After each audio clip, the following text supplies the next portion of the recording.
संवाद हो रहा है। जब महाकुंभ लगा, जब वहां पे बहुत सारे संत आए, तो सारे संत अपने अपने समापन के बाद कुटिया चले गए, लेकिन वहां पर भरद्वाज जी का घर है। तो भरद्वाज जी की कुटिया में एक संत रुक गए जिनका नाम है जागबलिक। उनको याज्ञवल्क्य जी कहते हैं। जागबलिक याज्ञवल्क्य उन्हीं को कहते हैं। तो एक बार भरद्वाज जी महाराज प्रयागराज में बैठे हुए थे, तो भरद्वाज जी महाराज के मन में आया कि मैं राम कथा को सुनने को पा जाऊं तो अच्छा रहेगा। आखिर राम कथा उनको पता पूरी है, राम जी हैं कौन, क्या लीला करते हैं, राम जी की कथा को सुनने से मुझे क्या मिलता, उन्हें सब पता है। फिर भी वो जान करके अनजान बनना चाहते हैं। जागबलिक जी महाराज के सामने भरद्वाज जी अनजान बन रहे हैं। भरद्वाज जी ने हाथों को जोड़ करके याज्ञवल्क्य जी महाराज से पूछा, बड़ी सुंदर चौपाई की, भरद्वाज मुनि बसहि प्रयागा, तिनहि राम पद अति अनुरागा, तापस समादमा दया निधाना, परमार्थ पथ परम सुजाना। भरद्वाज जी महाराज राम जी के बड़े प्रेमी हैं, तपस्या करके बैठे हैं, फिर भी शांत सरल स्वभाव के, बिल्कुल भी उनके क्रोध नहीं आता है। भरद्वाज जी महाराज बड़े प्रसन्न। हमेशा आजकल लोगों को एक दो मंत्र पता हो जाए तो घमंड इतना दिखाते, मालूम होता कि रावण बन गए। रावण को बड़ा अभिमान था ना खुद के ऊपर। अभिमान मत करो। अब कुछ लोग तो ऐसे होते हैं कि उनको तुरंत समझाओ वो तुरंत गलती करते हैं। अभी मैं एक जगह पर कथा करने के लिए गई थी, अभी जस्ट में कल आई हूँ कथा करके। अपने यूपी में ही कथा हो रही थी शाहजहांपुर साइड में। वहां पर एक यजमान जी थे, किसी की बुराई नहीं करती हूँ लेकिन मैं बता रही हूँ आप लोगों को, बहुत अच्छे थे मतलब हर चीज में, लेकिन कुछ कमियां ऐसी, यजमान जी की कमियां तो होती नहीं है, यजमान की कोई बात ही नहीं। कुछ लोग ऐसे होते हैं। यजमान तो बड़ा किस्मती होता है, बड़ा ठाकुर जी की उसके ऊपर कृपा होती है जो भगवान की कथा को करवाता है। बड़ी कृपा भगवान की होती है जो इतना बड़ा काम कर रहे हैं समिति वाले भक्त। लेकिन अभी जो कथा करवा रहा है वही लालच करके बैठ जाए, भैया समझिएगा, ये बड़ी पॉइंट की बात है कि जो कथा करवा रहा है वही यदि लालच करके बैठ जाए तो उसके कथा करवाने से क्या फायदा। ताड़ी बजाओ, करताल बजा लिया करो कभी कभी। पता है किस लिए करताल किस लिए बजाने को बोलते हैं हम लोग? आप लोगों का ये फायदा है, जो मेरी बंद रेखाएं होती है वो खुल जाती हैं। दूसरा फायदा ये है कि इससे मुझे पता चलता है कि आप लोगों को कथा समझ में आई है कि नहीं। समझ में रहा है? इससे मुझे पता चलता कि आप कथा सुन पा रहे, समझ पा रहे कि नहीं। तो महाराज जो कथा करवा रहे हो यही वही यदि लालच कर जाए, और ठाकुर जी के लिए आप कुछ लेकर के आए, अब जो आप लेकर आए समर्पण कर दिए तो फिर उसमें लालच मत करो। अब आपके लालच हो गया कि देवी जी का सब उठा ले जाएं हम अपने घर, ये सब मेरा ही हो गया, ये तो गलत है ना। इसलिए संतोष रखिए। अमीर व्यक्ति बहुत अच्छा होता है, गरीब व्यक्ति उससे भी अच्छा होता है, लेकिन कब अच्छा होता है? जब वो दरिद्रता ना करे। अमीर के भीतर संतोष होना चाहिए, अमीर के भीतर सरलता होनी चाहिए, अमीर के भीतर सहनशीलता होनी चाहिए, अमीर के भीतर बात करने का ढंग से लहजा होना चाहिए, और गरीब के भीतर संतोष करने की भी क्षमता होना चाहिए कि गरीब हो तो भीतर संतोष रहे। अब ये थोड़ी ना है कि आप गरीब हो, किसी पड़ोसी को दया आ गई कि भैया को 5 गद्दा दे दूं, 500 रुपया दे दूं, और जो दिया उसी की गर्दन लास्ट में तुम काटे चले जाओ। जो दिया है उसी को 4 गाली दे रहे हो, जो दिया है उसी को तुम मारने पे तुल रहे हो, जो दिया है उसी को तुम 50 गाली दे रहे हो, तब तो दरिद्रता है ना। तो ऐसे नहीं करना चाहिए। सहनशीलता और भीतर संतोष रहना चाहिए। दरिद्र गरीब नहीं होता, दरिद्र तो वो होता है जिसके पास होने के बाद भी संतोष नहीं होता। बोलो राधे राधे। इसलिए महाराज तीसरा घाट है जो महाराज भरद्वाज जी, भरद्वाज जी महाराज बड़े सहनशीलता वाले बाबा हैं, संत हैं। वो तपस्या करने के बावजूद भी बिल्कुल भी शांत स्वभाव के, उनको राम कथा पूरी पता है, फिर भी याज्ञवल्क्य जी से प्रश्न कर रहे हैं कि प्रभु राम नाम कर,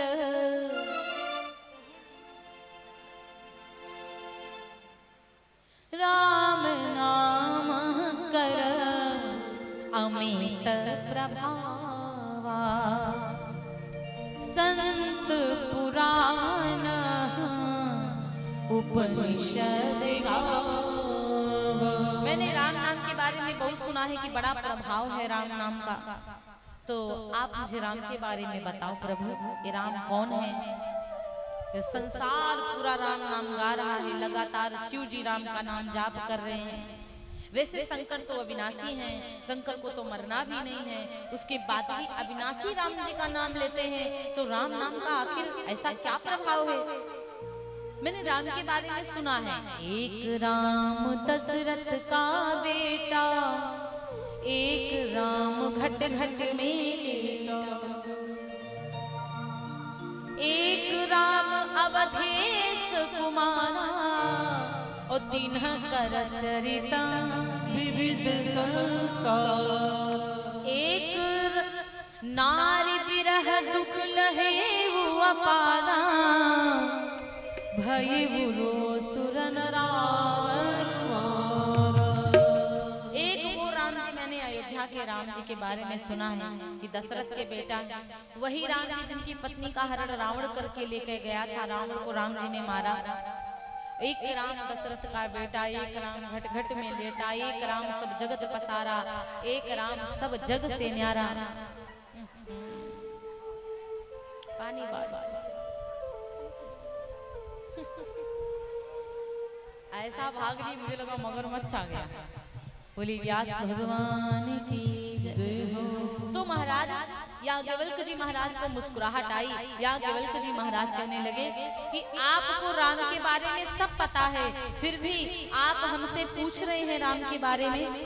मारना नहीं उसे, ठीक है, उसको भगा दो। एक लोग बड़े व्यक्ति आकर के किसी से पकड़ के किसी चीज से भगा दो, कि सोई राम दशरथ का बेटा,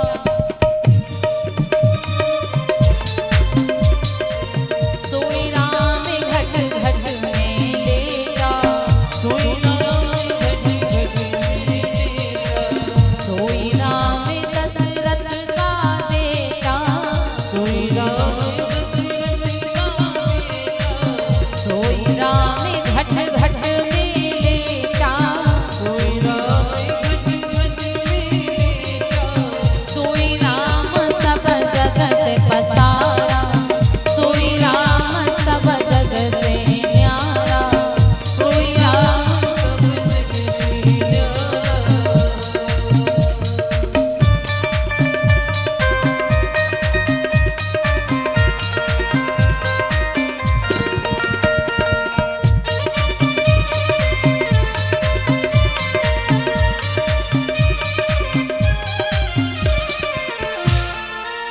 एक राम दशरथ के बेटे महाराज, जो याज्ञवल्क्य जी से भरद्वाज जी ने प्रश्न किया कि कौन राम है?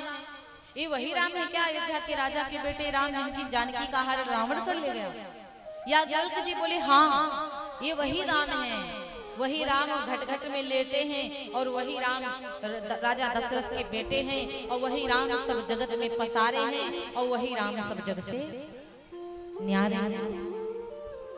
और राम मिलते किसको हैं? निर्मल मन जन सो मोहि पावा, मोह कपट छल छिद्र न भावा। राम उसी को मिलते हैं जिसका मन निर्मल होता है। सबको राम जी नहीं मिलते इस प्रकार से। और राम जी की कथा चंद्रमा की किरण के समान है। जैसे चांद की किरण होती है, चंद्रमा का उजाला, उसका उजाला सबको पसंद है, उसकी किरणें सबको पसंद है।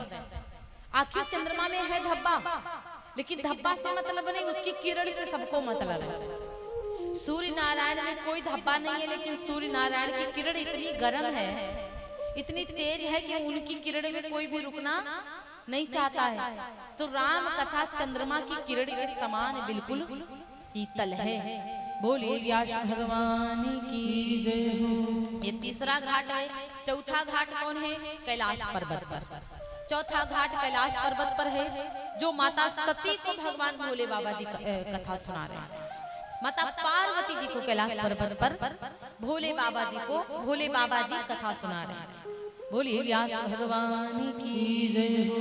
तो महाराज सती माता के संग में एक बार भगवान पृथ्वी पर भोले बाबा कथा सुनने के लिए आए थे। सती माता जी से कथा सुनने के लिए आए, सती माता के संग भोले बाबा कथा सुनने के लिए आए कुंभज ऋषि जी के पास में। तो जब कुंभज ऋषि के पास में माता सती के संग कथा सुनने के लिए आए, तो कहा जाता है एक बार त्रेता जुग माही संभु गए कुंभज ऋषि पाही। एक बार रामचरितमानस में एक बार का शब्द जहां पर आता है वो कहीं ना कहीं बहुत विशेष होता है। बाबा विचार करने लगे मैं कथा सुनने के लिए जाऊं कुंभज ऋषि के पास में। अकेले नहीं जाना चाह रहे थे, विचार करने लगे पत्नी को संग लेकर के जाऊं। तो अपनी पत्नी सती जी को संग में लेकर के पहुंचे। और जब सती माता को संग में लेकर चले तो सती माता की डिग्रियां बढ़ गई। संग सती जग जननी भवानी,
सती माता भगवान भोले बाबा जी के संग कथा सुनने के लिए चली कुंभज ऋषि के पास।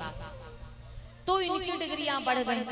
संग सती जग जननी भवानी, जग की माता बन गई, डिग्री बढ़ गई। जननी भवानी, बड़ी बड़ी डिग्रियां बढ़ गई माता रानी की। और जब ये पहुंची संत जी के पास भोले बाबा जी के संग में, तो बाबा जी विचार करने लगे कि भगवान भोले बाबा आए हैं, भोले बाबा जी के संग माता रानी आई हैं, तो हमें पूजा कर लेना चाहिए महाराज। तो कहा जाता है कि बाबा जो कथा सुनाने वाले थे उन्होंने उल्टा पूजा माता सती और भगवान भोले बाबा जी की करना प्रारंभ किया। और जब करना प्रारंभ किया तो सती माता के मन में संदेह बैठ गया कि ये मुझे कथा क्या सुनाएंगे, उल्टा मेरी पूजा कर रहे हैं। मैं इनसे कथा सुनने के लिए आई हूँ और ये मेरी ही पूजा कर रहे हैं, तो ये क्या मतलब कथा सुनाएंगे। तो माता सती के मन में शंका बैठ गई कि इनको कथा नहीं पता। इस कथा व्यास के प्रति कभी भी गलत विचार मत करो। कथा व्यास के प्रति कभी मत सोचो कि वो कथा सही सुनाएंगे कि गलत। आप खुद की कमी देखो कि तुम कितने ढंग से सुन रहे हो। दवा अच्छी थोड़ी ना लगती है, लेकिन शरीर को ठीक करने के लिए खाना ही पड़ता है। तो कुछ लोगों को कथा अच्छी नहीं लगती, लेकिन जबरदस्ती सुनने की कोशिश करो। खाना खाने का कभी कभी मन नहीं होता, शरीर को जिलाने के लिए फिर भी खाना खाना पड़ता। तो इसलिए महाराज आपका मन हो या ना हो फिर भी आराम से बैठो, शांति से बैठो, मन लगाओ, तब समझ में आने लगेगी। मैया सती ने कथा नहीं सुनी, राम कथा मुनि बरज बखानी, सुनी महेश परम सुख मानी। किसने कथा सुनी? राम जी की कथा को जब बाबा जी ने कहा तो भोले बाबा सुनते हैं, सती माता ने कथा को नहीं सुनी, सुनी महेश परम सुख मानी। क्योंकि उनको शंका हो गई थी ये बाबा का हम मतलब कथा सुनाएंगे, ये हमारी ही पूजा कर रहे हैं। तो महाराज कुछ समय व्यतीत हुआ, भगवान भोले बाबा से कुंभर ऋषि बोले कि मैंने आपको राम कथा सुनाई है, अब राम के बारे में मुझे भी बताओ, राम की भक्ति कैसे करना चाहिए मुझे भी बताओ। तो महाराज कहा जाता है ऋषि पूछा हरि भगत सुहाई।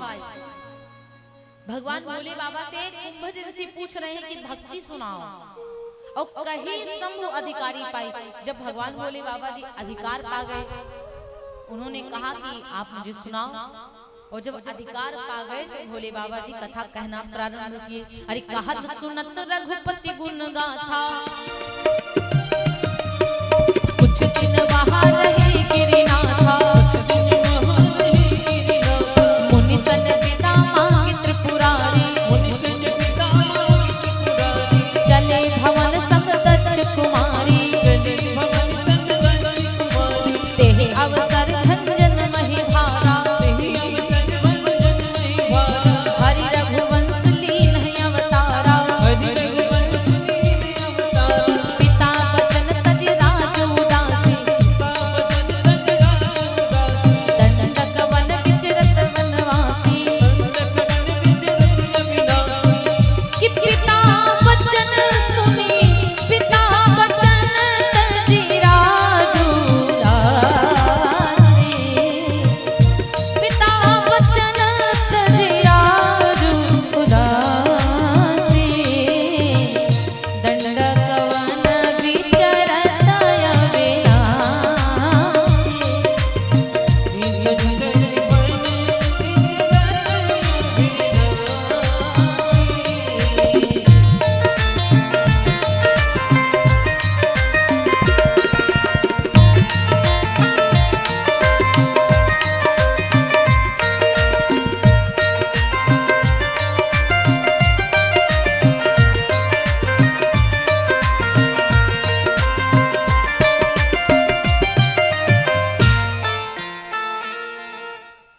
तो महाराज कहा जाता है कि भगवान भोले बाबा अकेले कथा सुनते हैं, माता रानी ने कथा नहीं सुनी। कुछ दिन बाद भाई समय व्यतीत हुआ, क्योंकि आप कहीं भी जाओगे तो अपनी इच्छा से, आप कहीं भी जाओगे तो अपनी इच्छा से, लेकिन जब आओगे तो उसकी इच्छा से। बार बार पूछोगे भैया आप जाएं, भैया जाना है, तो आना उसकी इच्छा से रहता है, जाना अपनी इच्छा से रहता है। भगवान भोले बाबा विदा मांग करके चल दिए। उसी समय भगवान राम जी उसी समय भगवान राम जी वनवास आ चुके थे।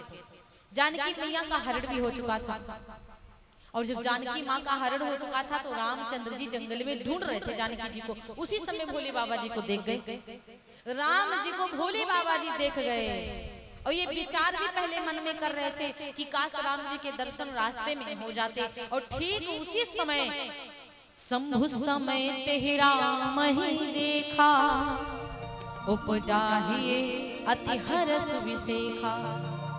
भोले बाबा जी उसी समय राम जी को देखे, बड़े प्रसन्न हो गए, बहुत आंखें भर भर के खूब देखा, खूब दर्शन पाए। सती माता के सामने बोले नहीं, राम जी से विचार कर रहे थे कि राम जी को प्रणाम कर लूं, सती जान जाएगी, भगवान का ब्रह्मत्व खुल जाएगा। लेकिन खुद को नहीं रोक पाए भोले बाबा, तो उन्होंने प्रणाम कर ही लिया। 5 मुखों से राम जी की वंदना करी, और जब उन्होंने 5 मुखों से वंदना करी, पंचमुखी भगवान राम जी को प्रणाम किया, सती माता को शंका बैठ गई कि बताओ हमारे पतिदेव राम जी को, मतलब एक राजकुमार को प्रणाम कर रहे हैं। भोले बाबा जी ने कहा ये राजकुमार नहीं है देवी, ये हमारे इष्ट देव हैं, ये हमारे राम हैं। लेकिन माता सती कहाँ मानने वाली। भगवान भोले बाबा की बात सती मैया नहीं मान रही थी, तो भोले बाबा ने कहा जाओ देवी, यदि तुम नहीं मानती हो तो परीक्षा ले आओ। माता सती जी विचार करने लगी कि मैं परीक्षा लूं तो किस प्रकार लूं। एक बार भी नहीं सोचा भोले बाबा जी के बारे में कि कहा है तो क्या करना, हम नहीं जाएंगे परीक्षा लेने। सती माता भोले बाबा की बात पर परीक्षा लेने चली गई। बार बार विचार किया कि मैं परीक्षा कैसे लूं। सती माता विचार करने लगी, इनकी पत्नी खो गई है सीता, क्यों ना मैं सीता ही बन जाऊं। आज सीता बन गई और सीता बनकर राम जी के आगे आगे चल देते। सबसे बड़ी गलती सती माता की ये कि जब जानकी माता चलती थी तो राम के पीछे, पत्नी जब भी चलती है तो अपने पति के पीछे। और माता रानी सती माँ क्या करती, सीता तो बन गई लेकिन राम जी के आगे आगे मार धुने हैं। और जब आगे आगे जा रही थी भगवान श्री राम जी समझ गए, लक्ष्मण जी नहीं समझ पाए। विचार करने लगे सीता माँ लंका में है, रावण हरण करके लेके गया है, और ये सीता माँ यहाँ कैसे आ गई। भगवान राम की लीला कौन जान सकता है। लक्ष्मण जी समझ नहीं पाए, लेकिन राम जी ने तुरंत जब सती जी को देखा तो महाराज सती कपटो जा न्यू सुर स्वामी, सती कपट जा न्यू सुर स्वामी, समदर्शी प्रभु समदर्शी सब अंतर्यामी, सती कपट जा न्यू सुर स्वामी, सती कपट जा न्यू सुर स्वामी, समदर्शी सब अंतर्यामी।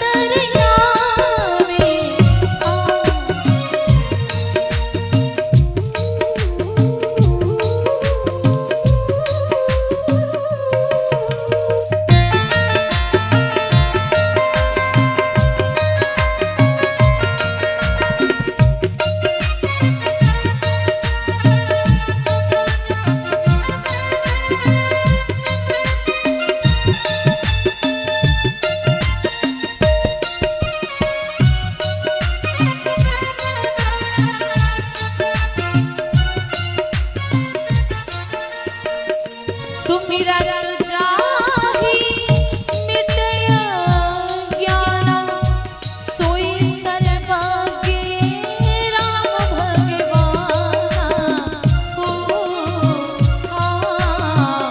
सुमिरत जाहि मिटय ज्ञान, सुमिरत जाहि मिटय ज्ञान, सोई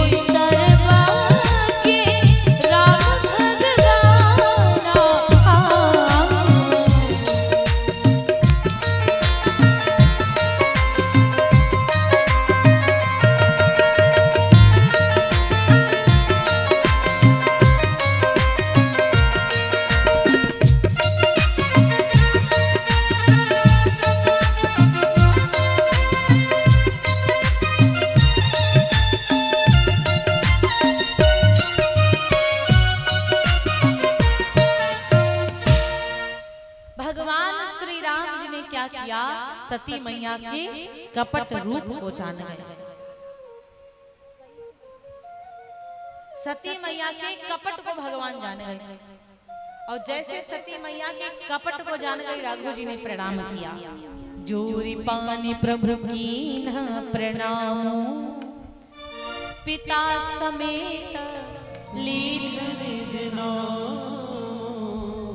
राम जी ने जोड़ करके हाथों को प्रणाम किया।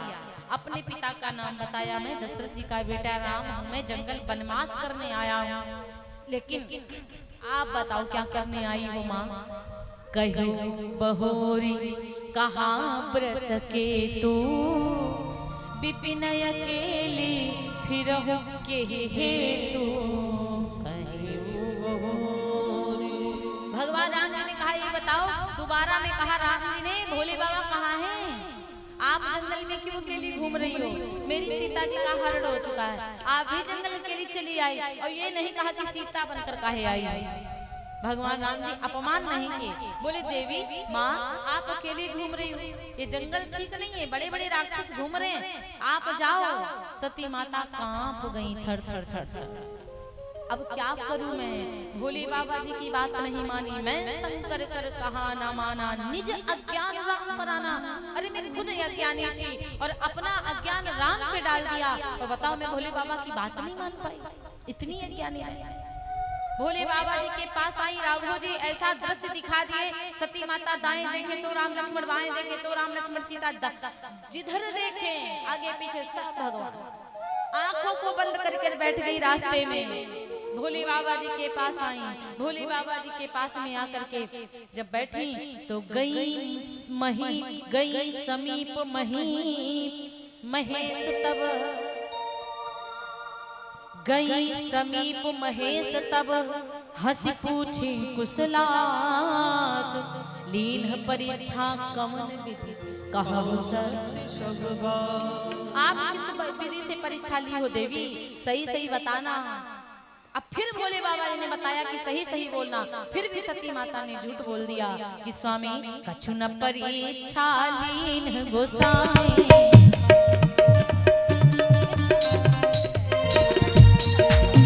कछु न परीक्षा लीन गोसाई, कछु न परीक्षा लीन गोसाई, कछु न परीक्षा लीन गोसाई, कछु न परीक्षा लीन गोसाई, कछु न परीक्षा लीन गोसाई, कीन्ह प्रणाम तुम्हारे नाथ, कीन्ह प्रणाम तुम्हारे नाथ।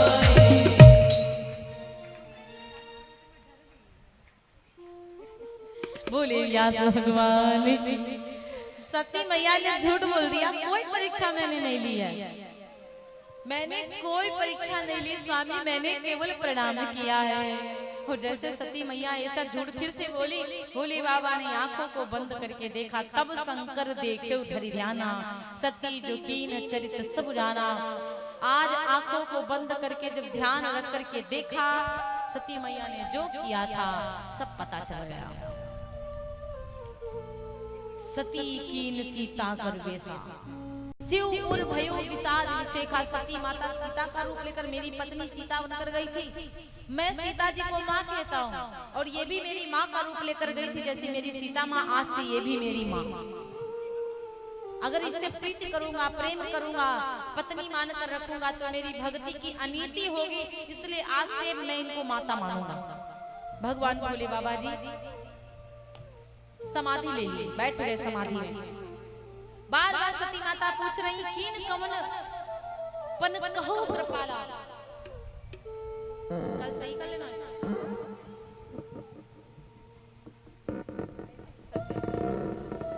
आपने कौन सा प्रण किया है प्रभु, आप बता दो। भगवान भोले बाबा नहीं बोले,